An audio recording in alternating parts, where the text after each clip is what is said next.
Hello students, সবাই ভালো আছো তো? আমি জাহাঙ্গীর আলম স্যার আবার তোমাদের সামনে এসেছি। আর তোমরা দেখছো আমার চ্যানেল যে সায়েন্স ক্লাস। দেখো, দীর্ঘদিন পর আমি আবার ক্যামেরার সামনে, বেশ কয়েক মাস, প্রায় 2-3 মাস প্রচণ্ড কাজের ব্যস্ততার জন্য, প্রচণ্ড কাজের চাপের জন্য আমি লেসন দিতে পারিনি, তার জন্য আমি দুঃখিত। কিন্তু কাজও তো করতে হবে, আর লেসনটা মানে চ্যানেলটা তো বন্ধ হয়ে যেতে দিতে পারি না। সেজন্য আমি আবার তোমাদের কথা ভেবে, স্টুডেন্টদের কথা ভেবে আবার চ্যানেলে এসেছি। বেশ কয়েকদিন মাস গ্যাপ হয়ে গেছে, কিন্তু আমি আবার নিয়মিত লেসন দিতে শুরু করব। তোমরা যারা আমার চ্যানেল দেখতে, তারা আবার আমার চ্যানেলে যুক্ত হয়ে যাও। যারা 9 থেকে 10-এ উঠেছো, 8 থেকে 9-এ উঠেছো, তারা পুরনো লেসনগুলো দেখে নিতে পারো। তবে আমি নতুন করে আবার সব কিছু শুরু করব। তো আশা করছি তোমাদের উপকারে লাগবে। লকডাউন তো চলছেই, ক্লাস অর্থাৎ এখনও শুরু হয়নি।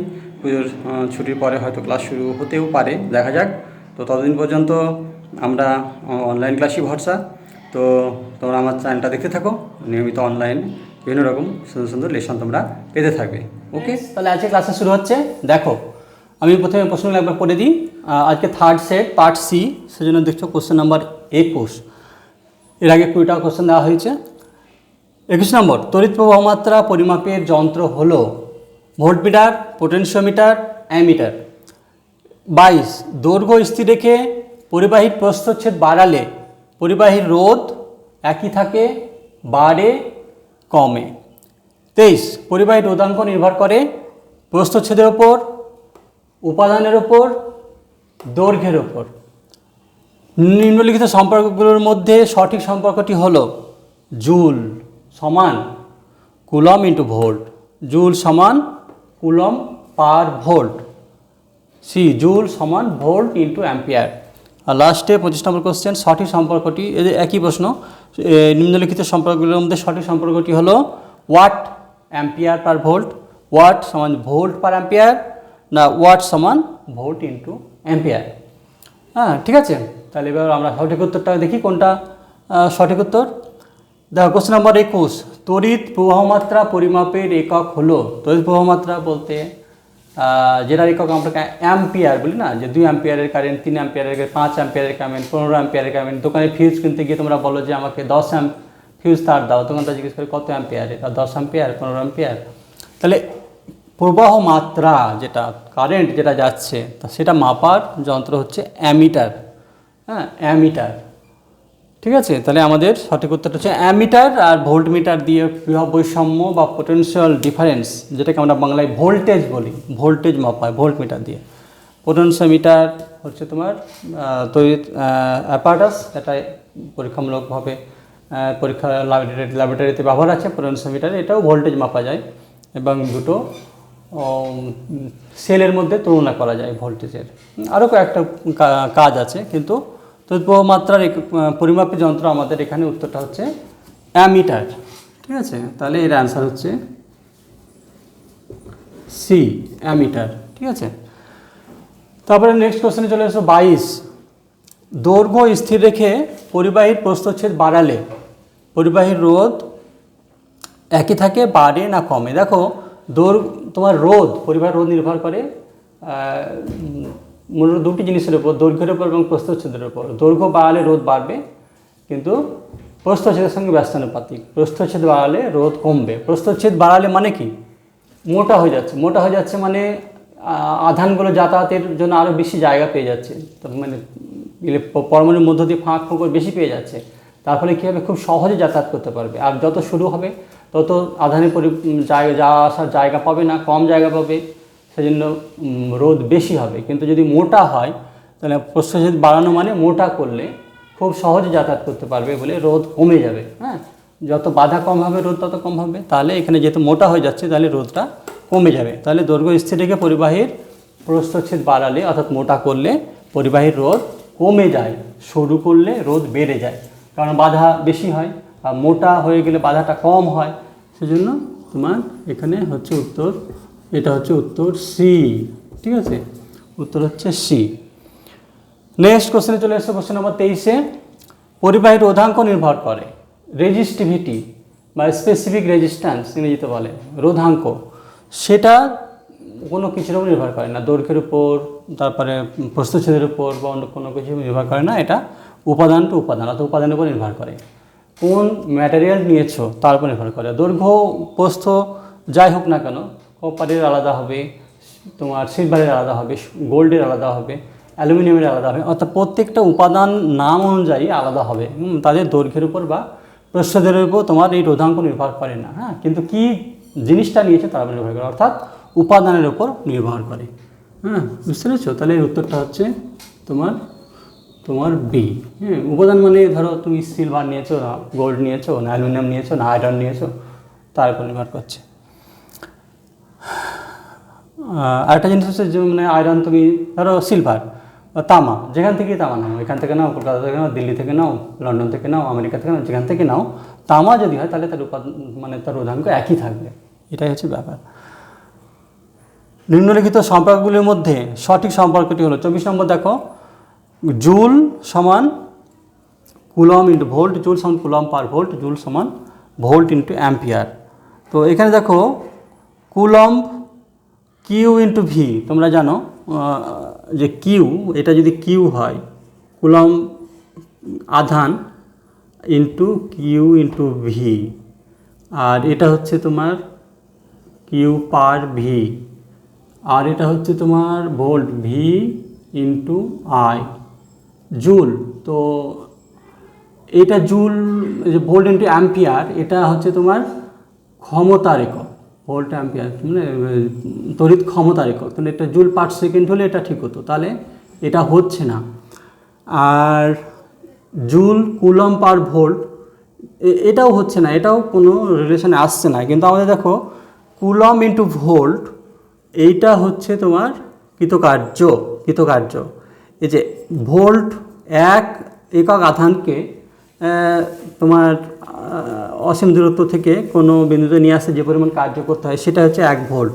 তাহলে কিউ আধানকে নিয়ে আসলে কিউ ভোল্ট, তাহলে এটা হচ্ছে কৃতকার্য। তাহলে এটা হচ্ছে জুল, জুলের একক হচ্ছে তোমার এটা এনার্জির একক যেটা, সেটাই এনার্জির একক যেটা, সেটাই হচ্ছে জুল। তাহলে আমাদের সঠিক উত্তরটা হচ্ছে কিউ আধান ইন্টু ভোল্ট। তোমাদের বইয়ের শুরুতেই তড়িৎ প্রবাহ চ্যাপ্টারের শুরুতেই পাবে যে আধান আর বিভব গুণ করলে কৃতকার্য হয়। কৃতকার্যের একক হচ্ছে জুল। আধান এবং বিভব গুণ করলে কতটা কার্য করা হলো, কিউ পরিমাণ আধানকে ভি ভোল্টে পর্যন্ত নিয়ে আসতে, ভি ভোল্টে নিয়ে আসতে কতটা কার্য করতে হলো, সেটা হচ্ছে কিউ ইন্টু ভি। তাহলে এটা কার্যের একক, তাহলে আমার সঠিক উত্তরটা হচ্ছে জুল। জুল হচ্ছে কার্যের একক, তাহলে জুল। ওকে, তাহলে তোমরা দেখতে পাচ্ছ প্রথম 24 নম্বরের সঠিক উত্তরটা হচ্ছে কুলম ইন্টু ভোল্ট। জুল সমান হচ্ছে কুলম ইন্টু ভোল্ট। তাহলে অ্যান্সার হয়ে যাবে তোমার, অ্যান্সার হয়ে যাচ্ছে এ, অ্যান্সার হয়ে যাচ্ছে এ। ঠিক আছে। 25 নম্বরেও দেখো সঠিক সম্পর্কটি কোনটা হচ্ছে ওয়াট অ্যাম্পিয়ার পার ভোল্ট, তো হয় না, এটা হয় না। ওয়াট ভোল্ট পার অ্যাম্পিয়ার হয় না। আমি এখনই যেটা আলোচনা করলাম যে volt into ampere, volt into ampere মানে হচ্ছে এটা ক্ষমতার একক। ভি ইন্টু আই, দেখো এটা V into I, V into I, তাহলে এটা হচ্ছে ওয়াট।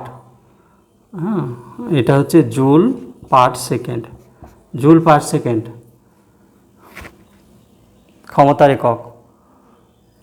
তাহলে ওয়াট হচ্ছে ভোল্ট ইন্টু অ্যাম্পিয়ার, এটা মনে রাখবে।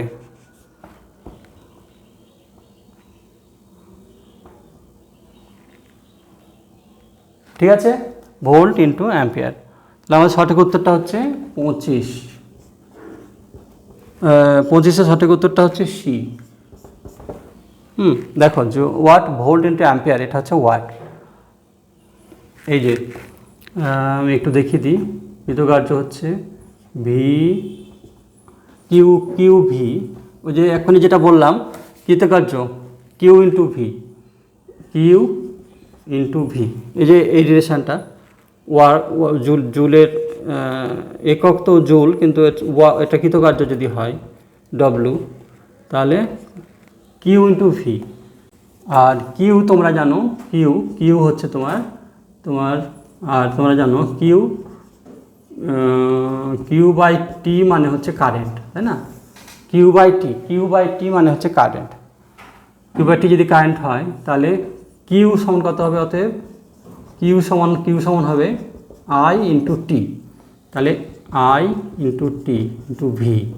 ওকে, অতএব কী হচ্ছে W/T দিয়ে ভাগ করে দাও, ভি ইন্টু আই। দেখো W/T হচ্ছে V into I, R W/T এটাই হচ্ছে তোমার ওয়াট, তাই না?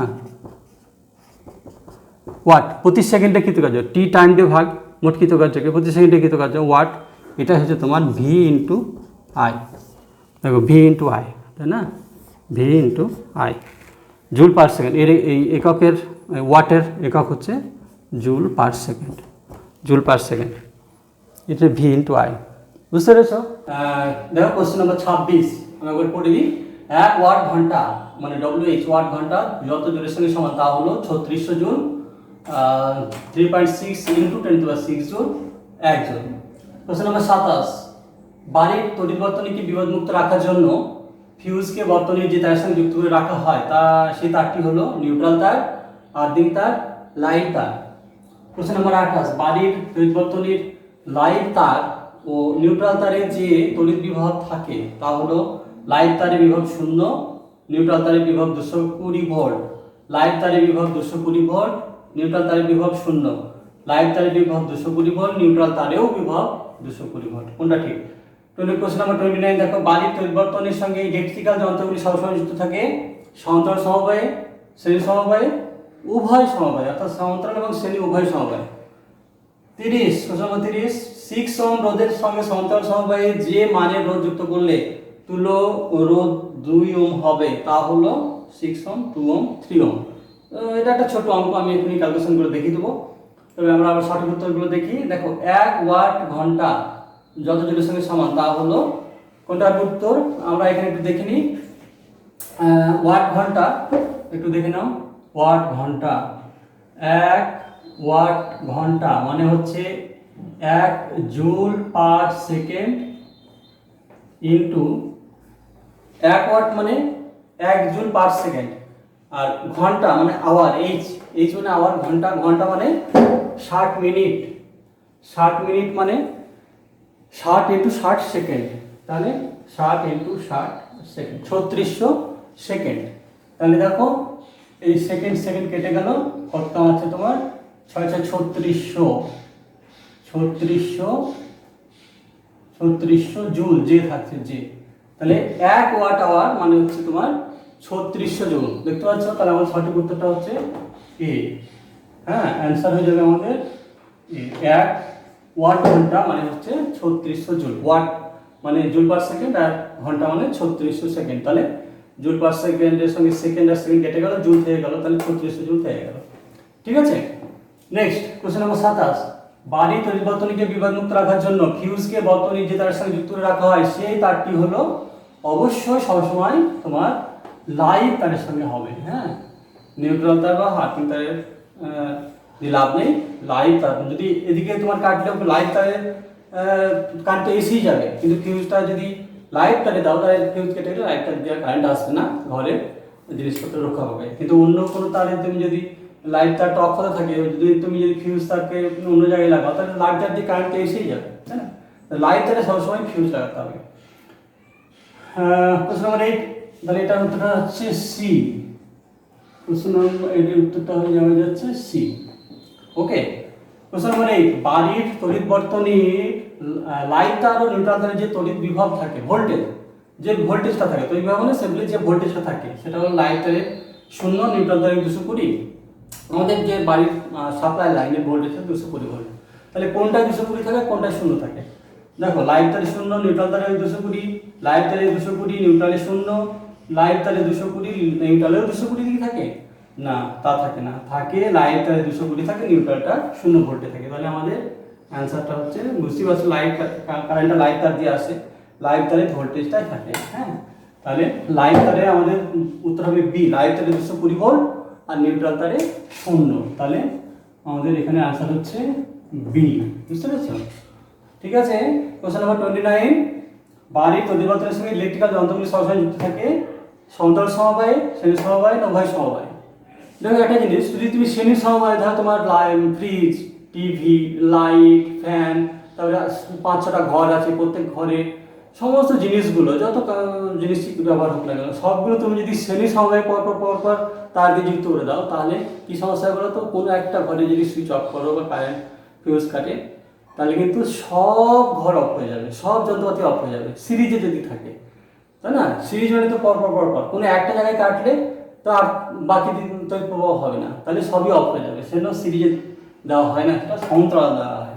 সবসময় প্রত্যেকটা ঘরে আলাদা আলাদা সমান্তরালভাবে দেওয়া হয়, তাহলে আমাদের উত্তরটা হবে বাড়ির তড়িৎ সঙ্গীত এটিআর যন্ত্রগুলি সবসময় সমান্তরাল থাকে, উভয় সমবায়ে থাকবে। উভয় সমবায় দিলে একই কেস হবে, কোথাও কেটে গেলে সবই অফ হয়ে যাবে, তাহলে সমান্তরাল সমবায়ে থাকে। তাহলে এটা হচ্ছে আমাদের 29, এটা আনসারটা হয়ে যাচ্ছে এ, বাড়িতে যন্ত্রপাতিগুলো সবসময় সমান্তরাল সমবায়ে থাকে। লাস্ট কোশ্চেনটা দেখো 30 নম্বর, 6 ওম রোধের সঙ্গে সমান্তরাল সমবায়ে যে মানের রোধ যুক্ত করলে তুল্য রোধের মান 2 ওম হবে। সেখানে ক্যালকুলেশন করে আমরা দেখবো যে এর উত্তরটা হবে 3 ওম। হ্যাঁ, দেখে নাও, যদি এক্স, ধরো এক্স ওম আমাকে যুক্ত করতে হবে, তাহলে তুল্য রোধ যদি 2 ওম হয়, তাহলে 1/2 1/6 প্লাস 1/x, তাই না? 1/2 এটা তুল্য রোধ দেখো 2 ওম, তাহলে 1/2 আর 1/r1 প্লাস 1/r2, তাহলে এখান থেকে দেখো দেখতে পাচ্ছ যে 6x লসাগু x প্লাস 6 হচ্ছে, তাহলে এবার বর্গমূল করে দাও। 6x সমান হয়ে যাচ্ছে 2x প্লাস 12, দেখো 6x এদিকে আর এদিকে বর্গমূল 2x প্লাস 12, অতএব 6x minus 2x equal to 12, অতএব 4x equal to 12। হ্যাঁ, অতএব x equal to 12/4, 3। তাহলে আমাদের অ্যান্সারটা হয়ে যাচ্ছে 3 ওম, তাহলে সি অ্যান্সারটা হয়ে যাচ্ছে সি। বুঝতে পেরেছো? তাহলে 6 ওম যুক্ত করলে তোমার তুল্য রোধ 2 ওম হবে। ঠিক আছে, কিন্তু শেষ হইল না শেষ, এখন অনেকগুলো প্রশ্ন বাকি থেকে গেছে। দেখো আজকে এটা পার্ট সি হয়ে গেল এই চ্যাপ্টারের, কিন্তু পার্ট সিতে শেষ করা যাচ্ছে না, সেই জন্য আমি কয়েকদিনের মধ্যে আরও কিছু প্রশ্ন, ভালো ভালো প্রশ্ন আছে নিউমেরিক্যালের মতো, মানে ক্যালকুলেশনের উপর অঙ্কগুলো রয়েছে ছোটো ছোটো, সেইগুলো পরের একটা লেসনে দেখাবো। মানে ক্যালকুলেশন অঙ্ক কিন্তু এমসিকিউ এর মধ্যে, সেগুলো একটা পার্ট ডি করবো, মানে কিছু বাকি থেকে গেল, দেখা গেল না, সেগুলো আমি কয়েকদিনের মধ্যে নতুন লেসনে দেবো, তোমরা দেখতে থাকো। আজকে লেসন ভালো লাগলে একটা লাইক করে দিও, আর যারা নতুন এসেছে তারা সাবস্ক্রাইব করে নিও, সাবস্ক্রাইব করার সময় বেল বাটনটা টিপে দেবে, চ্যানেলটার সঙ্গে থাকো। Help it to grow. Thanks for watching.